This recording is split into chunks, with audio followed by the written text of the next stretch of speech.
Привет, друзья! Сегодня хочу вам показать несколько посылок с монетами, которые были выиграны на нескольких аукционах. Первая с аукциона Кюнкер. Человек выиграл несколько монет и отправил на мой адрес. И любезно разрешил показать, что он выиграл. Единственное, просил не сообщать цены. И, конечно, личные его данные я закрою, на документах видно не будет. Я уже коробки картонные, в которых это все пришло, вскрыл, распаковал, чтобы не тратить время. И начнем с аукциона Кюнкер. Значит, Кюнкер достаточно известный в Германии аукцион, на котором продаются всегда достаточно дорогие, редкие монеты. Ну и аукцион держит марку, поэтому все его отправления упакованы красиво, стильно. Вот в данном случае в черную коробочку. Коробочка открывается на магнитиках. И внутри лежат конверты. В этом конверте, я думаю, монеты. Обычно аукционы вкладывают между двумя слоями картона монеты и проклеивают резиновым клеем по периметру. Поэтому откроем, посмотрим. Вот. Ну, а это документы.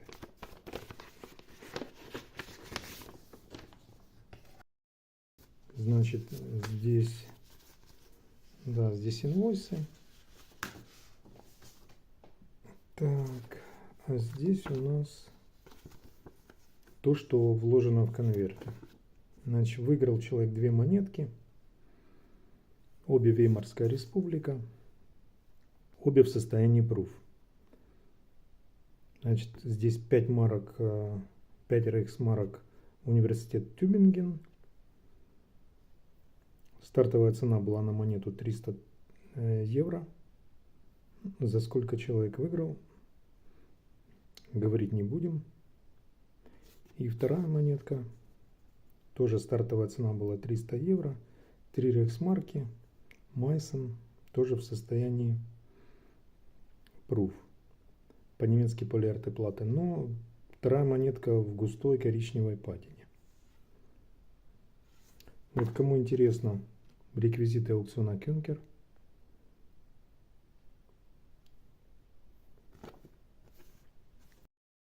Кюнкер работает на многих языках и на русском в том числе. Поэтому всем русскоязычным будет несложно там ориентироваться. Ну и фишка Кюнкера, коробочку для уплотнения они засыпают вот такими кусочками черной бумаги, нарезанной квадратиками, и обжатой так до состояния вот такой четырехугольной звездочки. Ну и коробочка заполняется. То есть такая фишка аукциона. Держит марку. В отличие от других аукционов, которые все делают попроще, увидите позже. Так, коробочку убираем, раскрываем, открываем монету.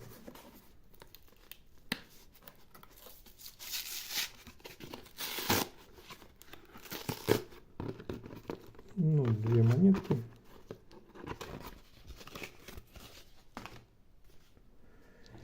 Две монетки. Да, красивая монетка. Руки мыл с мылом. Перчатки не люблю, поэтому не критикуйте меня жестко. Но перчаток не будет.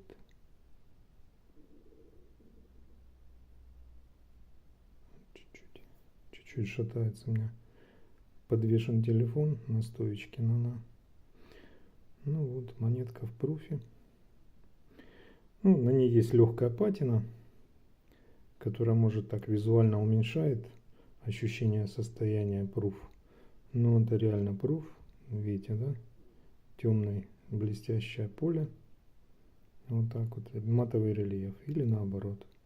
Светлое поле, матовое. Но рельеф все равно остается матовым. И вторая сторона. Ну да, зеркальное поле видно. Красивая монетка. Честно говоря, первый раз держу в руках. Пятимарочник Тюбинген в руках.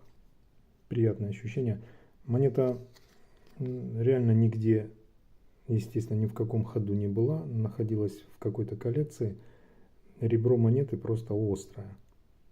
То есть вот нигде она не изношена. Реально, прям режет пальцы.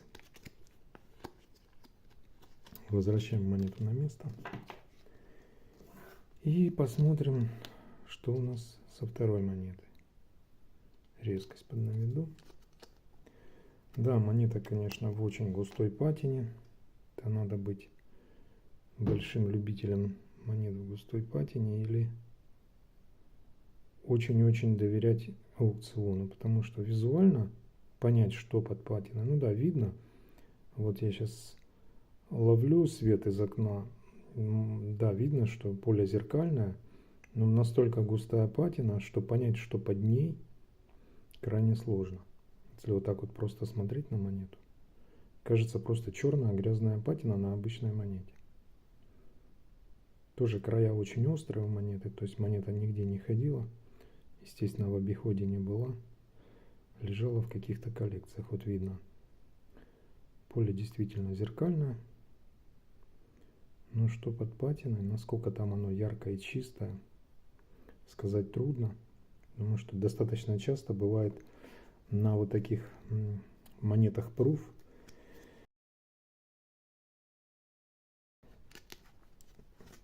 возможно, кто-то пытался начальную небольшую патину, когда она появлялась на монете, удалить тряпочкой.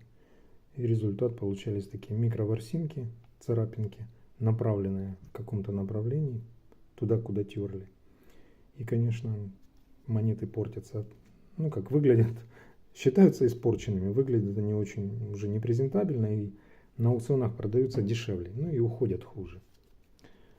Так, с Кюнкером разобрались. Следующие посылочки приходят, она была тоже в ящике, ящик распаковал, вот так завернуты в пленку с пупырышками.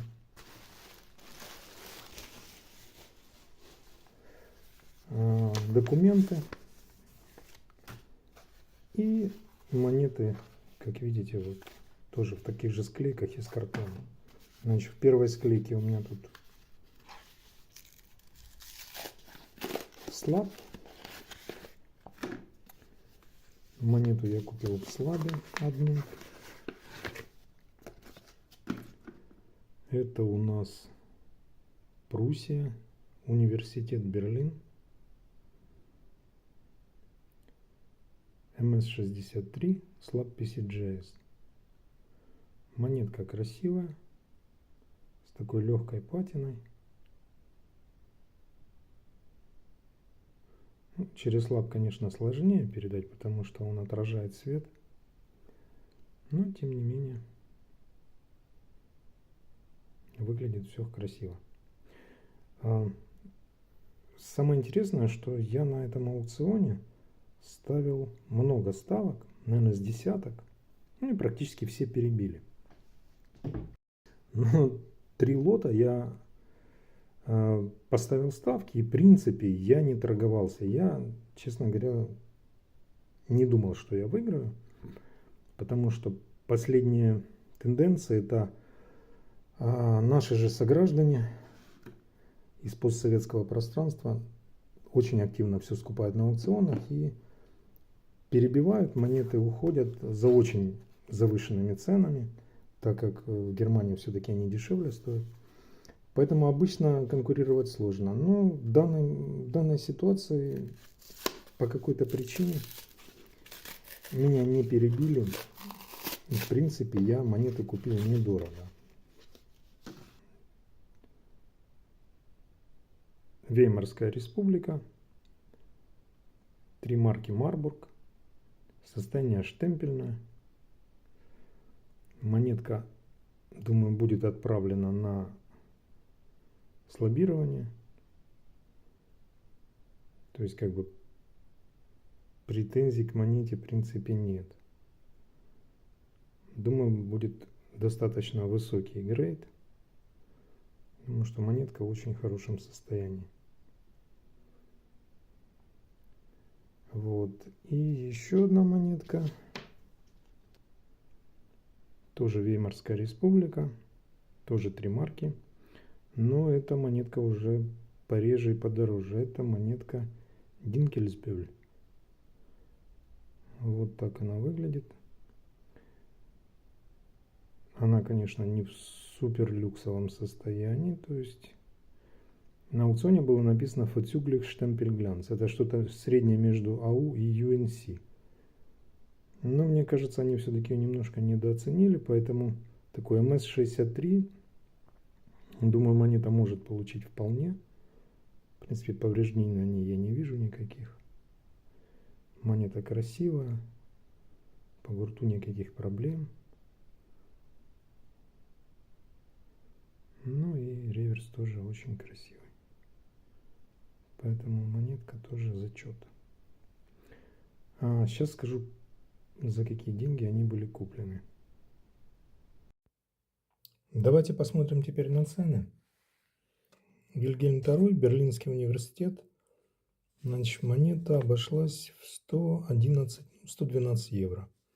Следующая монета Марбург, Веймарская республика, 3 марки, 82 евро. И 3 марки Веймара Динкельсбюль, 529 евро.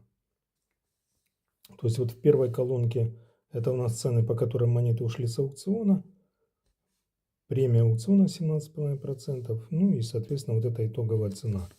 Значит, отправка стоит 10 евро по Германии. И если мы платим PayPal, то еще вот 4% сверху. И тогда цена будет 762 евро. Ну вот за такие деньги монеты были куплены. Значит, что хотел еще сказать по вот этой монете. Берлинский университет в PCGS слабе MS63. Значит, как я уже говорил, я делал ставки на много монет.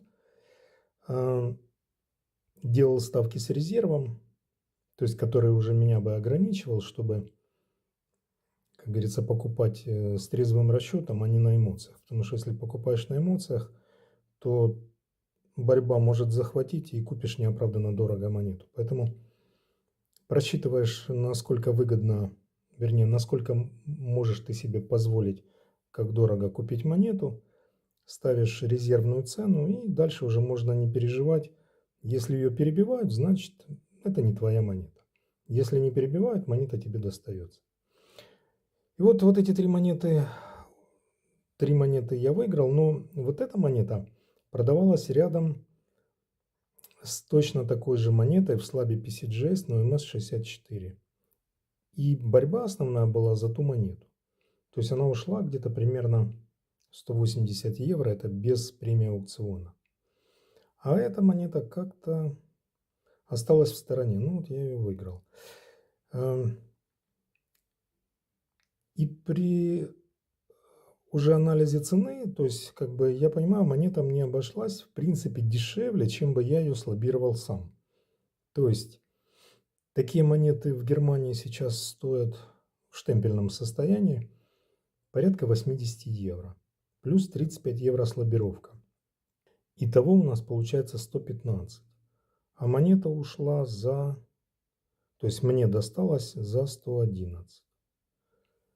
Поэтому считаю, как бы я ее купил даже чуть дешевле, чем сам бы слабировал.